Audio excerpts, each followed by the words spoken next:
আমি মানুহবোৰে কাপোৰ বদলোৱা দি মানুহবোৰ কেলৈ বদলাওঁ বাৰু? যেনেকৈ এটা কাপোৰ থাকেই ন, থকাৰ পিছতে আমাৰ মানুহৰ মনহে ন, আকৌ এটা কাপোৰ ল'বলৈ মন যায়। আকৌ মানে এই কাপোৰটো অকণমান কেইদিনমান হৈ গ'ল আৰু যেনিবা পিন্ধা, তাৰপিছতে আকৌ এটা লওঁ, আকৌ এটা লওঁ। ঠিক তেনেদৰে সেই মানুহৰ মনটোৰ দৰে আজিকালি মানুহে কি কৰে, নিজৰ মানুহজন, নিজৰ মানুহজনী, নিজৰ প্ৰেমিকজনী, নিজৰ প্ৰেমিকাজনকো সলাই থাকে। কেলৈ সলায়? কাৰণটো কি?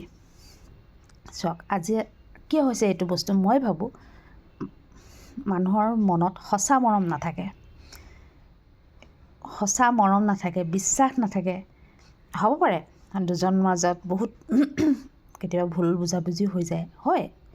হাতৰ সাৰুৱে যেতিয়া আমাৰ ঠনককৈ যুঁজ খায় ন, তেনেদৰে থাকিব, হ'ব পাৰে, একো ডাঙৰ কথা নহয়। কিন্তু আমাৰ ধৈৰ্য শক্তি ইমানেই দিনক দিনে মানুহৰ কমি গৈছে, মানে চিন্তা, অনুভৱ, মানে এইবিলাক একোৱেই নাই আজিকালি। মানে চব দেখুওৱা টাইপৰ, মানে মোক এনেকৈ কৈছা, নাই নহ'ব, বা তুমি তেনেকৈ কৈছা, নাই নহ'ব, মানে এইটোৱে সেইটো একদম কোনো এটা তলত পৰি নিদিয়ে। কিন্তু আগৰ কথা, আগৰ মানে বহুত অলপ দিন যদি আমি কেইবাবছৰমান আগলৈ যাওঁ, দেখা পাম আজিকালি চাবচোন সংসাৰবিলাকো বেছিদিন টিকি নাথাকে। কিয়? আচলতে ইজনে সিজনৰ ওপৰত অকণমানো বিশ্বাস নাথাকে। ইজনে কিবা ক'লে সিজনো কৈ দিলে। কিন্তু এটা কথা মই ক'ব বিচাৰিছোঁ, সংসাৰখন হওক বা এই মৰম চেনেহবোৰ আমি খুব হেৰিতে ল'ব বিচাৰোঁ, কিন্তু নহয়। তাক যদি সদায় অনুভৱ কৰে, শান্তিৰে লওকচোন।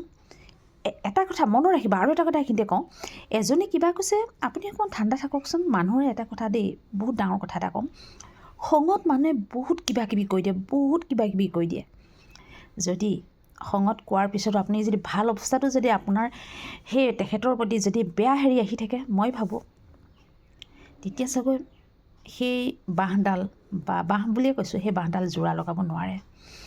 খঙত কোৱা আৰু স্থিৰ ঠাণ্ডাকৈ ভবা কথাটোৰ মাজত ডিফাৰেঞ্চ আছে। আৰু যদিহে আপুনি খঙত কৈ আপুনি যদি সঁচাকৈ আপোনাৰ পিছত মনটো বেয়া লাগে, ঠিক মই কিয় ক'লোঁ, মইতো তেওঁৰ প্ৰতি মোৰ বহুত মৰম আছে ন, শ্ৰদ্ধা আছে ন, সন্মান আছে ন, বহুত মৰম থাকে ন, মানে নিজেই হেৰি ফিল অনুভৱ কৰে। যাৰ সঁচা মৰম থাকে অন্তৰত, আৰু যাৰ নাথাকে নহয়, এটা কথা কওঁ শুনক, খঙত কোৱাৰ পিছতো ভাল অৱস্থাটো তেওঁৰ প্ৰতি কেতিয়াও মনত ভাল ভাৱ নাহিব। এই কথাষাৰ একেবাৰে সঁচা, ৰাইট। সেইকাৰণে এটা কথাই ক'ব বিচাৰিছোঁ, মই এটা কথা ক'ব বিচাৰোঁ, আজিৰ দিনৰ সকলোকে ক'ব বিচাৰোঁ, সদায় মানুহ সেইকাৰণে অকণমান নম্ৰ হৈ কথাবোৰ চিন্তা কৰিব লাগে। শান্তিৰে চিন্তা কৰিলেহে আচলতে এখন সংসাৰ জোৰা লগাই থাকিব পাৰে, বা এটা সম্পৰ্ক ধৰি ৰাখিব পাৰে। যিমান খং আৰু নিজৰ ইগ'ৰ কাৰণেও মানুহে কি কৰে জানে, মানি নলয়।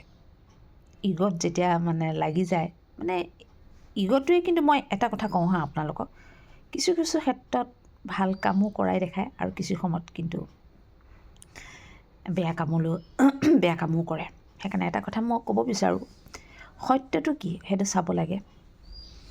আৰু সত্যটো থাকিলে মই ভাবোঁ, সন্মান থাকিলে, মৰম থাকিলে এখন সংসাৰ বা এটা সম্পৰ্ক কেতিয়াও ভাঙি যাব নোৱাৰে। যদি সঁচা মৰম থাকে, তাত সঁচা বিশ্বাস থাকে। আৰু যদিহে সঁচা নাথাকে, তাত যদি মিছাই বহুত বেছি থাকে, মনত ৰাখিব, সেই সম্পৰ্ক, সেই সংসাৰ কেতিয়াও টিকি নাথাকে। মনত আহিলে কৈ দিলোঁ। ঠিক আছে, আজিলৈ ৰাখোঁ।